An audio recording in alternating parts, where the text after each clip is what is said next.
আপনারা অনেকেই দুশ্চিন্তিত, কারণ হোয়াটসঅ্যাপ ইউজ করেন অকারণে যে গ্রুপের ফটোগুলো বা আপনার বন্ধু বান্ধবের যে ফটোগুলো শেয়ার করে সেগুলো গ্যালারিতে সেভ হয়ে থাকে, অটো সেভ। আপনি কিন্তু সেভ করেন না।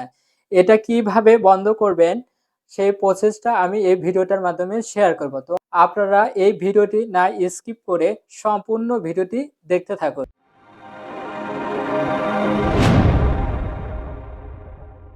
ফার্স্ট অফ অল হোয়াটসঅ্যাপে প্রবেশ করবেন। হোয়াটসঅ্যাপে প্রবেশ করার পরে আপনারা এই যে থ্রি বাটন দেখতে পাচ্ছেন, এখানে ক্লিক করবেন। ক্লিক করার পরে এই যে সেটিংস অপশন, এখানে ক্লিক করবেন।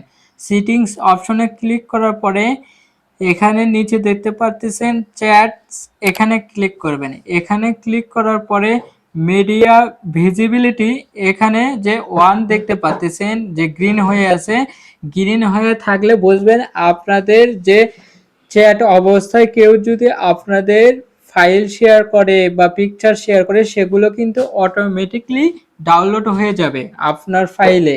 তো ঠিক আছে, এটা অফ করার জন্য বা আপনি চান না এই ফাইলগুলো ফটোগুলো আপনার অনুমতি ছাড়া ডাউনলোড হয়ে যাক, তো সেটা করার জন্য এখানে এখানে ক্লিক করবেন, এখানে অফ করে দিবেন। অফ করলেই কিন্তু আপনাদের সামনে বা গ্যালারিতে পিকচার বা ফাইলগুলো ডাউনলোড হবে না বা দেখতেও পাবে না। আপনারা এইভাবে করতে পারবেন। তো ভিডিওটি ভালো লাগলে অবশ্যই সাবস্ক্রাইব করবেন, পাশে থাকা বেল আইকনটি বাজিয়ে দিবেন।